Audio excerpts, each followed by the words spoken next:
The oceans are an essential component of the Earth's ecosystem, hosting between 500,000 and 10 million species that provide a wide range of services.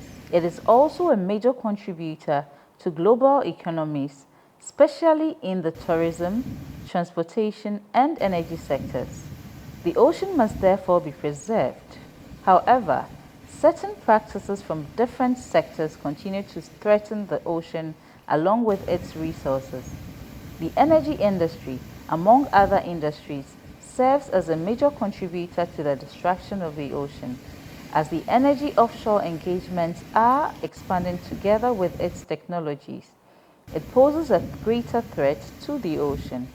We need to proceed toward sustainability and preserve our oceans together with their resources. What kind of twisted minds must you have to be advertising your manhood on the beach whilst defecating? Hello, my name is Leslie and this is Energy Quest. As previously indicated, this season we'll have much focus on sustainability, and today's is on ocean sustainability. Why ocean sustainability? Because it affects all of our lives. A greater part of the earth is covered by the oceans. Our livelihoods are highly influenced by the oceans. Which aspects of industry do you work in? In the energy industry, so much work is done upstream on the oceans. How well are we doing this not to affect flora and fauna and our lives altogether? Lots of research has proved the effects of spillage, effects of daily ongoings on the sea on our lives. So today we are going to zoom in on that. With me here is Dr. Abena Asomaning and Tolu Lacroix. Welcome. Yes, my name is Abena Asomaning, PhD. As my friend referred to us, I'm with the Jospon Group of companies, but I'm the managing director for the research arm of the group. The Jospon Group of companies has a number of companies, actually over 60 companies, but we have a particular part which is called the environment and sanitation part, which focuses on environmental issues. And so today's discussions, what we are going to talk about will emanate from the environment and sanitation group. So I'm very happy to be here. Thank you for inviting us. Yes, Tolu. Yes, my name is Tolu Lacroix. I'm the executive director of the UN Global Compact Network in Ghana. And we at the UN Global Compact, we focus on mobilizing companies for a better world under our 10 principles of human rights in the areas of human rights, labor, the environment, and anti-corruption, and supporting SDGs. And ocean sustainability is one of the key areas that we also focus on it. So today we'll talk about what that means and why that is important and how business can get involved. Excellent. Thank you, Tolu. So I think we can take it right from there. You could help our viewers understand why it's important to know about the ocean in the first place. Yes, it's very important for viewers to really understand how important the ocean is to us, because ocean affects everyone and has an impact on every sector. When it comes to just the basic knowledge, the ocean provides like 50% of oxygen. The ocean provides so much resources when it comes to plants, when it comes to animals, when it comes to marine life. It is also the source of food for lots of people. The ocean connects every part of the world, every major sector of the world, and so we rely on the ocean for transportation. And when it comes to resources, we haven't really fully tapped into the ocean resources. So when it comes to how important the ocean is, we have to understand that it is really the last true frontier for man. It's not out in space, not in Mars. No one's going to move to Mars. And this project about that, the ocean really is our last space. So it's important to us because how we take care of the ocean will also affect how we live our lives. Yeah, thank you. Okay. So, Doc, you can help us understand how our daily activities are affected by the ocean. The ocean and us, we actually depend on the ocean. I would say that our lives depend on the ocean. I mean, right from the oxygen generation, we depend on oxygen. So if we decide that, first of all, we lack knowledge of why it is important to know ocean issues, then there's a problem. Now, our daily activities which affect, there are quite a number of them, because first of all, he mentioned job creation, livelihoods. Livelihoods have activities that impact, because we are sort of getting our livelihoods from the ocean. Our activities affect the ocean. It's been estimated that by 2030, for instance, 40 million people livelihoods would be dependent on the ocean. So you look at from tourism to fishing to ski diving to all sorts. It's everything in between there. And so when we are thinking of the ocean, we must think about it as our lives depend on it. Now, some of the things that we do in our daily lives that affect us, first of all, trying to catch fish. Catching fish not only, I think in recent times, maybe in the past 5 years, that we've heard the Ministry of Fisheries and Aquaculture talk about how they are not going to allow even fishermen to fish a particular way, and they are trying to enforce it.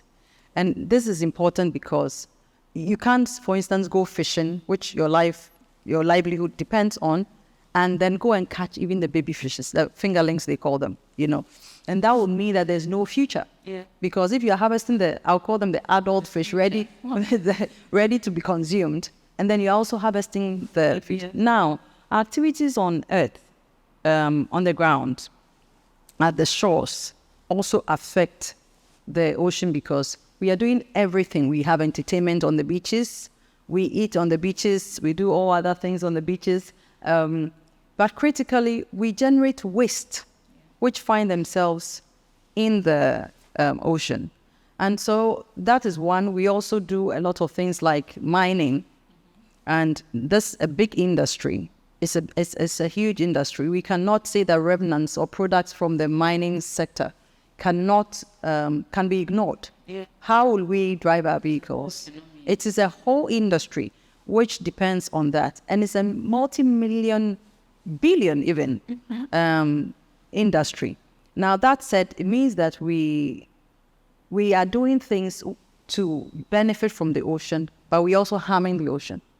And that's why this topic is relevant. It's essential, because it's not only from the household level, but it's also to industry, multi-million industry. The other thing is that all the things that we're doing, even from the households, because, for instance, essentially in Ghana, we generated a lot of plastic waste.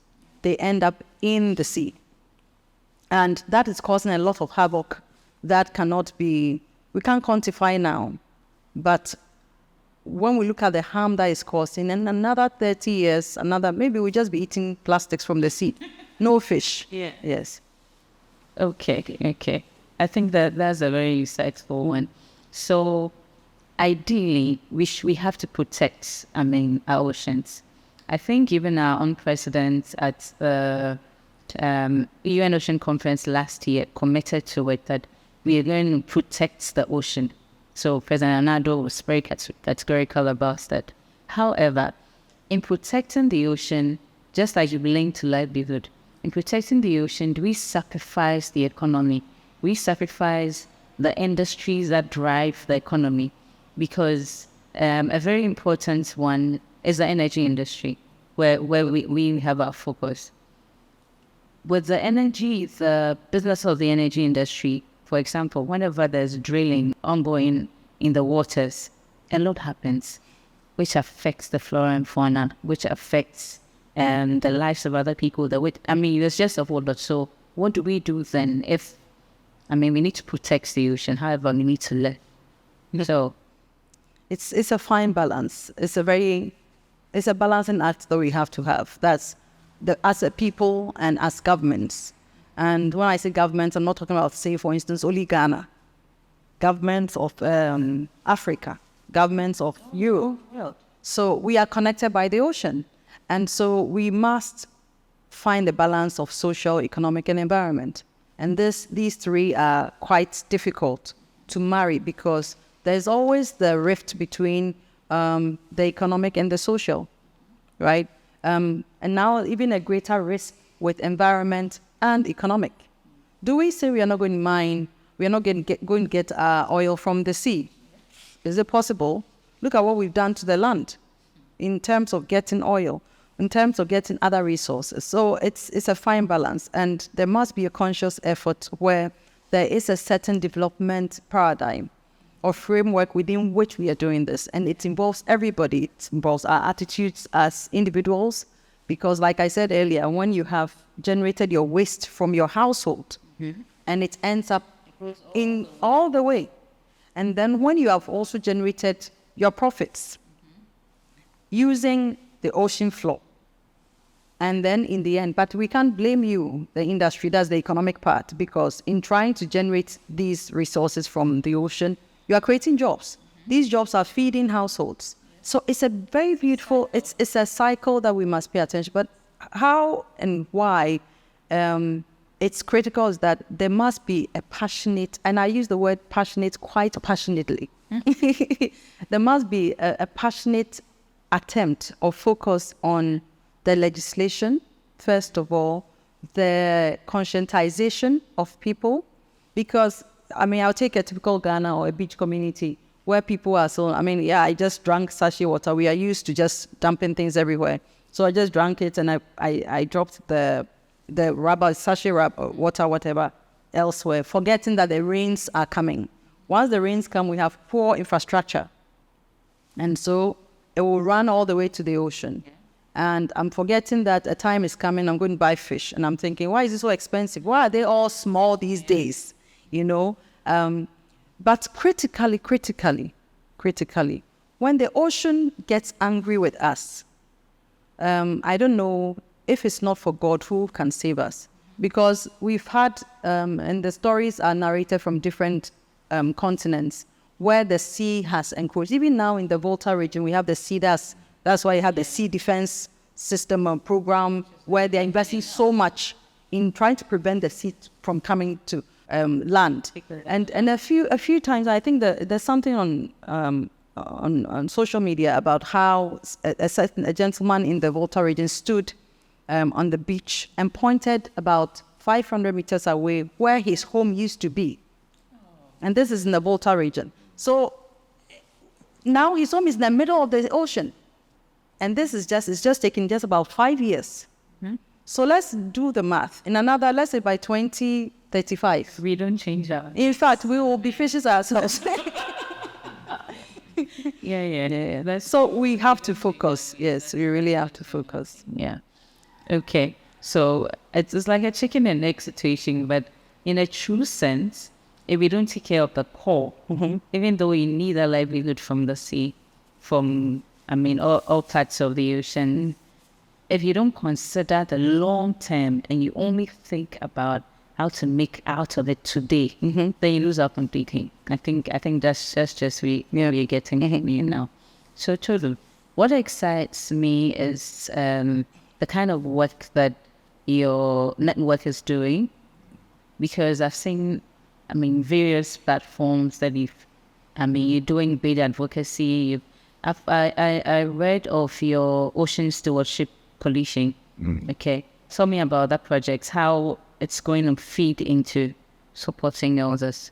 Oh, yes, definitely. So one thing the Ocean Coalition was, it started off as an action task force of the Global Compact. So what that means is that a group of companies within the Global Compact came together and said, okay, we recognize that ocean sustainability is a problem. There are issues around it. How can we work together to solve some of these problems and also identify specific areas that this is involved and worked on? So it started off as an action platform, and then it morphed into Just Maritime Transition Task Force. And so this task force focused on looking at issues around ocean sustainability, and also how can we transition our work through the oceans or in the ocean space. And then from that, it merged into the Ocean Stewardship Coalition. So the Ocean Stewardship Coalition is reunion of the UN Global Compacts, RIU and other organizations that work on specific projects within the ocean space to help with them transition. So one of the areas is actually on renewable energy. So that one is looking at offshore renewable energy as a potential energy source. And then you also have other energy sources such as tidal energy, which is basically relying on ocean power to turn turbines and so forth. The other thing is looking at seafood as a renewable food source. There's also looking at seafood and other areas like that. And it's also looking at shipping and then potential energy for the ships of the future.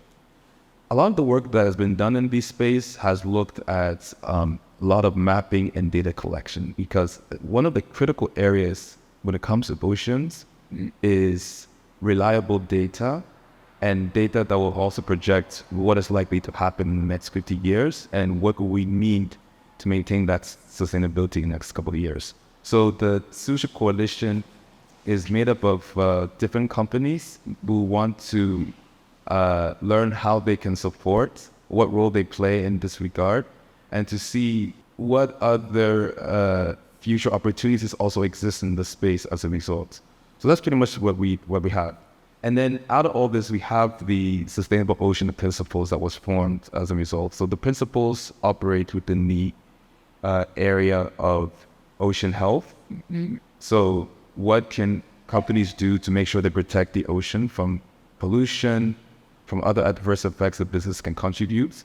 Then we also look at governance. What are some of the policies companies should take in regards to making sure the operations do not have adverse effect on the oceans? And then data, how do we collect data and share? So in other words, the activities that they've noticed on the oceans, a lot of the information that we get when it comes to business impact, that's actually coming from businesses. So they're agreeing to contribute that data will help us create a larger view of what is actually happening with the oceans and so forth. So that's kind of the work that we do, and how businesses can get involved. They can sign on to the principles the same way they can sign on to the 10 principles export. Okay, thank you. So, I mean, on that count, it's easier to get businesses of all kinds to ride on the back of this initiative and then contribute their quota. But how do we get individuals? Because from the discussions we've had here, it's not only about getting business entities having that awareness to say this is how we're going to contribute, but we need to get individuals, everybody involved, because it affects us all, you know. So how best can we have individuals wake up to this? As one of the advocacy is the key. For my company, which is Africa Environmental Sanitation Consult, we are heavily involved in research. Research, not only operational research for the subsidiaries of the group, but also research which happen to be quite futuristic to help with predictions. And what we've sought to do, first, there are two things we've done critically. Of course, apart from the research that we're conducting, we realize that when you've researched, nobody's reading. It's like, yeah, who cares? Even with To think out. Exactly. Yeah. Even with educational programs like this one, you have to do a lot of publicity for people to pay attention. Unfortunately, our society has become that kind of society where trivial things are trending and they sell. And the essential discussions that we should have around the table get swallowed. So with that in mind, we decided to go beyond publications. And so we we established a TV program called The Trash Talk. Okay. And it's on Metro TV and it's on Thursdays. It's on prime time. But what we do essentially is that we bring experts on the program to domesticate the serious issues on environment and sanitation. And so, for instance, we are talking about climate change. And even as we speak now, and climate change is key to the sustainability discussion. But how does that individual understand that climate change is really a serious issue? It doesn't affect only you, it affects me. And so that's one thing that we do with the advocacy. We bring people, experts on the program to speak the expert language to the most basic, where viewers get to be educated. And the main objective of that is behavioral change, because people have got to stop dumping, people have got to stop defecating on the beaches, people have got to stop making unnecessary noise, because noise also affects the ocean and the organisms in the ocean. We can talk about the impacts a bit later. Now, the other part is that for the group, we have two companies that are focused on the environment and the things that we have to do, particularly the ocean. So we have a company called Zoil, which is an oil and hazardous waste company, which is located in Takoradi, Western region. And it helps with the waste that come from the kind of the drillings and all the things that are going on in the ocean to get oil. We also have EcoZoil. EcoZoil focuses on the beaches and the plastics, the filth, and it focuses on transportation, so that there are so many hazards that are going on related to the ocean. And so EcoZoil does that. And there are so many innovations under that, right from one sector, tourism, to education. And these are some of the things that we are trying to do. Apart from that, we are really making time to be on a program like yours, to have the discussion of sustainability, to have the discussion of all the issues related to sustainability. And so I think it's a bit like evangelism, one soul at a time. Yes. One by one. Yes, but I think you're doing very well. Thank you. I think you're doing good. So would you want to contribute to that on the individual, getting individuals? Yes, I think she said it very, very well. You have to get the individual, everybody in Ghana to understand that they have a stake in it. And I think that advocacy is one of the most powerful ways, education one of the most powerful ways. And I think reaching the next generation is also very, very critical. And what I will say is that I've actually been surprised that it's actually catching on. I had a friend whose child is about 9 years old. He actually wrote a small article at school and had some drawings and things like that. He sent it to me. I was actually very surprised that a young 9-year-old actually knew about all the issues with the oceans and everything. We had an event last year, and he came for the event, and I was just surprised. And then, the effect of that. And I think the young generation is very important because they tend to be very idealistic. They tend to be very passionate. They tend to be the ones that have that fire to go out into the street and really demonstrate and get their voices out there and heard. So teaching the young generation about some of these issues and things, it helps to keep that alive a lot longer. Whereas we, the adults, it takes a lot more convincing, a lot more conversation, a lot more dialogue about how important these things are. But I think one of the most highly effective ways to link, the work that we do to the individual is to ask the individual, what are some of the things that they enjoy? Do they enjoy good food? Do they enjoy clean water? Do they enjoy a nice environment to walk around with? Do they enjoy swimming in the ocean and not coming out with a rice bag over their head? Which has happened to me. When you begin to touch on some of these things, you begin to say, okay, imagine if we were doing this, then we were able to preserve the kind of life we would like to live. Imagine we were doing this, you'd be able to preserve the health of not just the ocean, but also your own personal health. For example, when we talk about individual health, we're taught that, fish provides all sorts of, acids and things that we need to sustain ourselves healthily. I think amino acids and a whole bunch of other things. If the same products that we are eating are now infected, contaminated because of plastic, as she was mentioning, because we have heard from researchers that they have actually found large fish have swallowed plastics, that we find them in their stomachs. And we talk about, chemical waste has entered the oceans that also affected fish. And then we eat the same fish which has swallowed all kinds of things, that same chemicals coming into our body. We begin to relate that to, risk to cancer and this to other health complications. When you put it in that kind of frame of language, then people begin to realize that, there's a link to how we treat our environments. That same environment that we depend on would also treat us better and nourish us the way we like to, so that we can live long. So sometimes when we break it down in this aspect, it's easier to connect with the individual. Then I think the other aspect we should also look at is helping the individual understand that this is also going to have an impact on their children and on their children's children, and ask them the questions: what kind of life would they want their descendants to have? What kind of benefits would they like them to also have when it comes to some of these things? So I think, like Dr. Abena said, advocacy is key. It's just about how we direct our efforts. Yeah, thank you. Forward. Thank you very much. So your point on the effect on the fishes and all that brings to mind a research done by an organization and how turtle are getting extinct. So with this, they realized that at that Tuabu area, where all the gas and all the energy work is ongoing, because of the drilling and all that in the area, the seaweeds are dying off. But when they die off, they all come onto the shore. And that covers up the seashore. Now when turtle come, they are unable to make holes in the, yeah. So for that reason, they can't lay their eggs there, and they have to keep going back.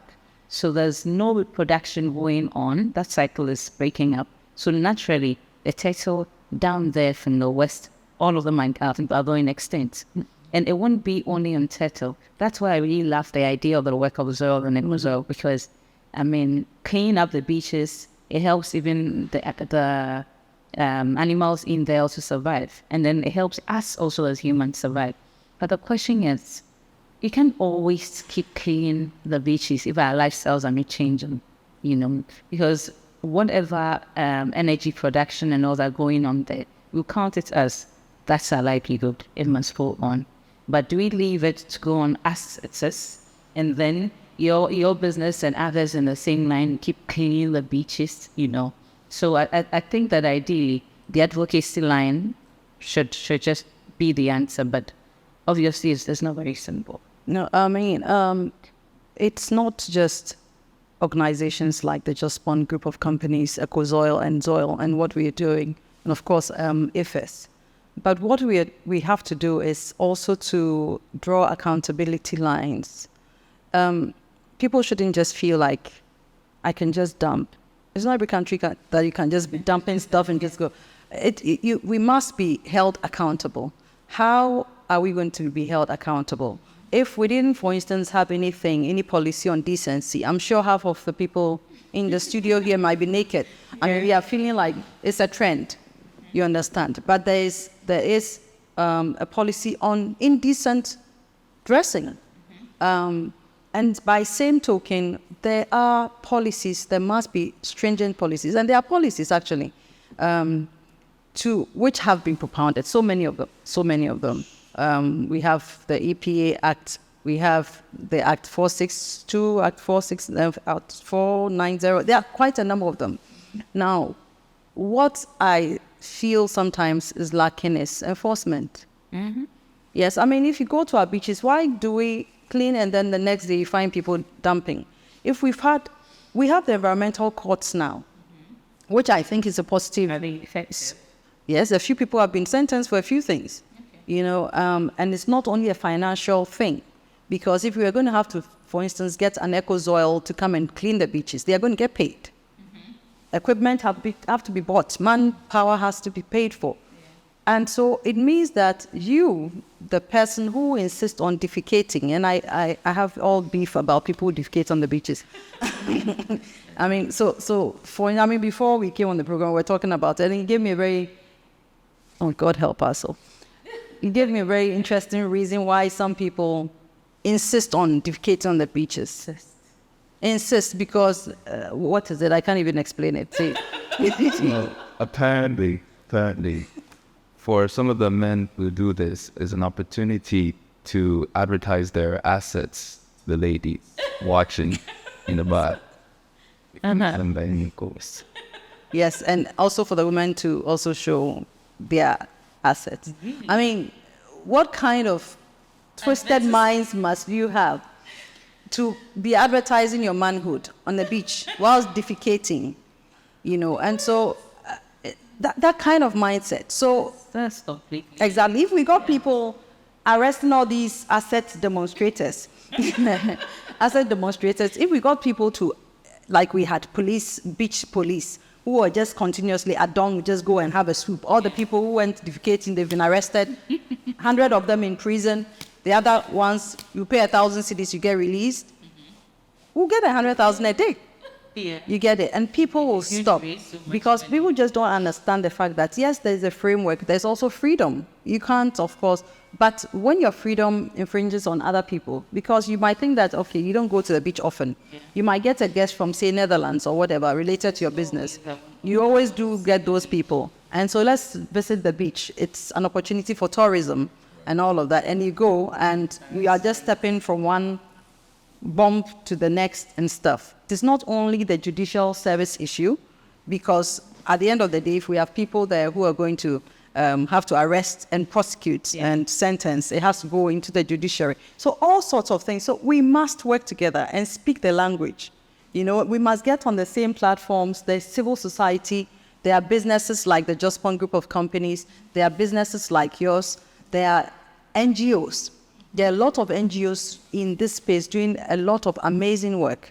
What is happening that we must speak together and say that, we must take a very hard stance on people who are drawing us all down. Because if we keep going at the rate that we're going, like you said, the fish swallowed plastic and all, and they keep seeing it all over. A time is coming, you won't get fish to buy. And if you have an aunt who's been a fishmonger for 50 years, no more jobs. And it's a cycle of problems. It says, some of the benefits we've talked about in terms of the ocean, we haven't even talked about the pharmaceutical industry. We have the algae, we have all sorts in the ocean, which contribute meaningfully to the medicines that are created for all manner of weird diseases. And so where are we? We just can't live without the ocean. And we must get to the point where we are getting people accountable. Because if you are not creating the filth, you shouldn't sit quietly and let somebody create it, because it will affect you, it will affect your children and generations after. Yeah. Lots of the agencies you're talking about, they already exist. Okay. Some are already pushing through, doing so much. But what would be the game changer? Because they're already doing, everybody is trying to do something already. His organization is pushing on, you're doing your part, government agencies are doing your part. That what will be the game? Because if we keep going saying, the status quo remains, everything else will remain as it is. I think that the truth of the matter is that all these agencies do exist, all these government institutions exist, and there are lots of stakeholders that are connected to, ocean sustainability. But the truth of the matter is that ocean and the blue economy is a very new concept. And people don't truly understand the potential of it. She mentioned pharmaceutical industry, for example. That comes under bioprospecting. And people truly do not understand the potential of it. And it's only now that it's beginning to pick up. There have been some estimates that currently the blue economy is about $3 trillion and can reach up to $24 trillion by 2030. Wow. I believe that if the business case was truly understood in that way, you see that things would move faster, because businesses would really move in, which would fund the R&D, would fund the research. And once you see the money flowing in that direction, then you see that the governments and the regulators want to catch up, because now there's a whole lot of economic activity taking place, which is affecting so many people and filling so many pockets. And unfortunately, what we've noticed is that is when money is flowing that you really see people take it seriously. Yeah. Because now they begin to understand what's happening there. So I think more education on blue economy and more advocacy on blue economy, I think you begin to see that things will begin to push in that direction. It's usually when you see a lot of business entities active in a certain space that the regulators suddenly be like, oh, we should be monitoring what they're doing. We're hearing about this, we're hearing about that. And then they go and say, oh, we need to pass laws. And like what she said, a lot of the laws have already been passed. A lot of the regulatory framework. Oh, it's already there. It's just that, because people don't really understand it and no one's really the people are not really going into it. Pulsing. Yeah. So the interest is not there. But because once money is involved, the political will is going to follow very quickly, and then you'll see more of that. But we want it to be such that the people themselves own this, the people of Ghana own this, the communities own this, the individuals own this, so that way it has a much stronger foundation than it just be a monetary thing. Because when it's becomes a cultural thing that we coalesce around this and say, no, this is how we want our oceans to be, we will not be trashing it the way we are trashing it. This is how we want our beaches to be, so that we attract the tourism, which will then feed our communities. This is how we want our country to be, so that if we're going to drill, companies should have the mindset of, okay, we know, because we talked about balance, right? Okay, we know that when we drill, it's going to produce this kind of a waste in the ocean. What can we do to think about ways of minimizing that risk? Other countries around the world have been doing this. The Norwegians are doing it. Other places are doing this. What can we do to also contribute to that? It shouldn't always be that we wait for regulations to come and tell us what the right thing is to do. We should be proactive in doing that. When we talk about noise making, for example, we have to understand that noise making affects mammals, whales, dolphins, all sorts of other creatures that communicate by sound. So when we have all these things going on, it affects some of these animals, directly and indirectly, and sometimes causing hearing loss and so forth. And just as you're describing, when you affect the ecosystem where it drives another creature organism out of existence, that affects everything. It affects the turtles, and who knows what mammals we have, and if we're disturbing them, what other symbiotic effects it's going to have. So really it comes down to, more advocacy, more education, more understanding. And then once that happens, let's try to, invest, and then everything will kind of fall into place. But it will take some time. And I think, programs like this is at the start. Yeah, I'm particularly impressed about the point you raised about breaking it down to the community. Because, if the government sets those policies, hands the SWIC's agencies, they must manage to make it trickle down all the way so that everybody contributes their bits in the chain till it becomes as local and as personal as possible. I think this is really the best way to go, Doc. It is. Like I was saying, it's a bit like evangelism, one soul at a time. So one individual, one household, then we have a whole community. But one element which seems to be lost a bit in our time is volunteerism. The low participation, the low level of interest in volunteerism, which our parents, our grandparents, great-grandparents had. They would participate. They would go and reprimand that person who just dumped something in the gutter. They would spank somebody's child for behaving badly in public. They would do all of those things. We don't have that anymore. Now, I don't know if you've experienced it, you could go somewhere and get lost and ask for directions, and after they've given you their directions, the person is waiting. It's like they're not saying it, but it's like, so that's it? You're just going to say thank you and go? You have to pay for it. Exactly. So that is the society. Everything has been commoditized. Everything is monetized. We must pay for everything. So the human element, which formed the soul of communities, seems to be eroded or is getting lost. And for me, I think that is something we need to get back. Because no matter how fancy, how sophisticated, how progressive a policy is, an initiative like yours and all other things, if the people don't have a mindset or a commitment to changing, you can imprison them, they'll go back and come and defecate. You understand? It doesn't make any difference. So right. It has to start from here, and we must get involved in understanding the basic issues. And then, of course, like I said, it's one household, one person at a time. You might not know how many people, how many mindsets you're changing with this program. It might be 5, but those 5 may end up being ambassadors. And then they also go out to, and so we just can't give up. We have to keep up the effort. Yes. Yeah. And like he said, if we train up the children then they will grow with it. And for them, when they pick on something, they always knock it to the core. If a child has the thoughts that do not litter here, even adult litters, they just tell you, Mommy, my teacher says you can't do that. Exactly. And I think it works. So we can start from the schools. I think you're doing a bunch of good. So, I mean, all in all, I think this has been a great discourse. If we've looked at all aspects of it, right, from the government down to the individual and all the agencies around it, yes.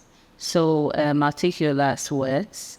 I'm very happy how we've understood that, yes, allied goods are involved here. They're very heavy industries that even governments will not let go.